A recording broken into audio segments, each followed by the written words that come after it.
Bien le bonjour mes chers loups, j'espère que vous avez la forme. Pour voir, ça va nickel. Et aujourd'hui nous nous retrouvons pour faire la critique des épisodes 7, 8 et 9 de la série Star Wars Andor. Dans les épisodes précédents, nous avons eu toute la préparation, puis enfin le final de l'arc sur le braquage de la caserne d'Aldhani, avec l'œil qui fut la plus belle scène de la série jusqu'à présent car elle était tout simplement magnifique. People are standing up.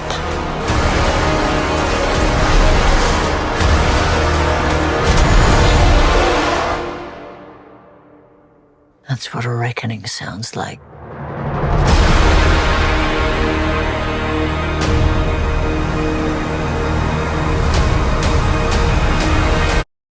Cet épisode était un bon épisode de transition entre le dernier arc et le final de la série. Cette troisième partie de la série va, je pense, être un peu plus concentrée sur la politique sur Coruscant avec Mon Mothma, le BSI, Cyril et l'évasion de Cassian de la prison sur Narkina 5.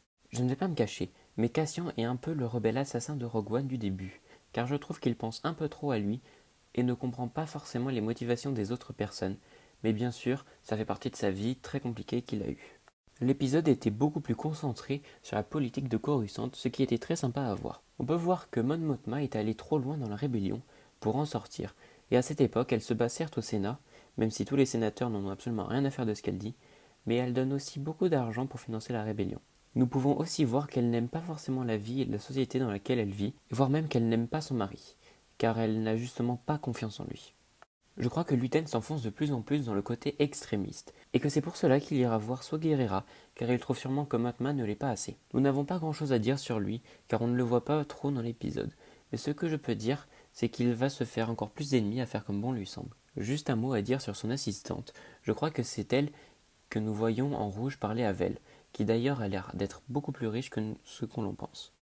On peut sentir que Cyril veut chercher à blanchir son nom, et qu'il va sûrement se faire une vengeance en essayant peut-être de libérer Cassian de sa prison. Elle a une vraie ambition et veut vraiment faire les bonnes choses, même si elle ne les fait pas forcément de la manière la plus légale. Et peut-être qu'en fouillant, elle trouvera le cadre de Cyril et l'embauchera pour l'aider dans sa mission pour arrêter Cassian. Nous voyons très bien que Marva en a marre de fuir de l'Empire ou de la République. Elle combattra peu importe si elle y laisse la vie. D'ailleurs, personnellement, je pense que le final de la série sera sur la planète où elle se trouve, avec la mort de Clem qui était la personne avec elle quand elle a trouvé Cassian. On voit un tout autre visage de la République, ou peut-être du début de l'Empire. People are standing up.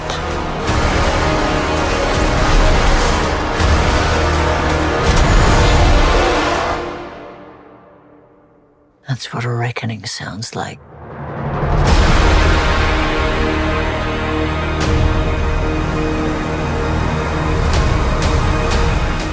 Exceptionnel, comme d'habitude. Nous avons une toute nouvelle ambiance avec la prison où Cassian est emprisonné, et l'histoire avance un peu chez tout le monde, que ce soit Mon Mothma, Luten, Dedramero qui fait la rencontre de Cyril Karn, et on voit ce que devient Vel et Cinta suite à Aldhani. Andy Serkis est de retour dans la saga. Oui, je dis retour, car si vous ne le saviez pas, c'est l'acteur qui jouait Snoke dans la postlogie en images de synthèse. C'est d'ailleurs le premier acteur Star Wars à jouer deux rôles différents. Alors je sais que ce n'est pas le premier à le faire dans la saga, mais c'est le premier à avoir deux rôles majeurs. J'ai vraiment apprécié son rôle, et il prend sa peine de prison un peu comme un jeu, ce qui est plutôt normal étant donné qu'ils restent souvent toute leur vie dans cette prison. Et il y a une vraie petite société dans la prison. Je pense que Tedra et Cyril vont s'allier pour trouver Cassian et Lax qui, je pense, est Luten. Même si je pense qu'elle préfère travailler seule pour prouver qu'elle mérite d'être dans le BSI.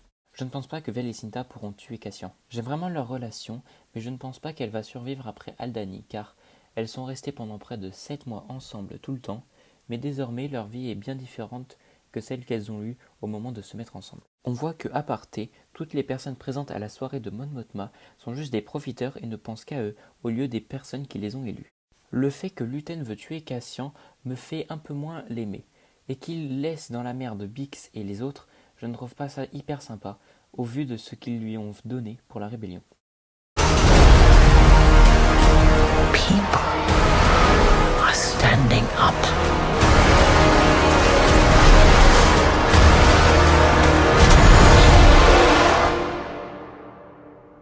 That's what a reckoning sounds like.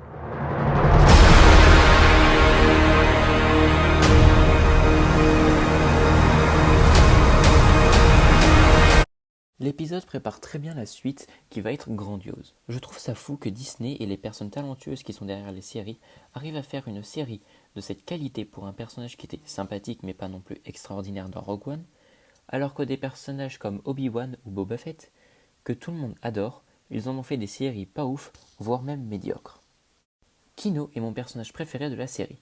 Andy Serkis joue très bien toutes les émotions qui le traversent, notamment quand lui et Cassian apprennent qu'ils ne sortiront jamais de la prison. Cela promet d'autant plus l'évasion de toute la prison qui sera très sincèrement phénoménale.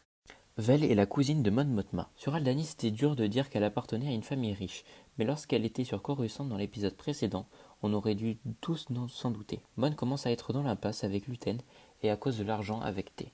Je pense vraiment que Dedra et Cyril vont finir ensemble à la fin de la série. Ce serait quelque chose d'envisageable, surtout avec leur intérêt commun pour Cassian, mais je trouverais ça un peu bizarre quand même.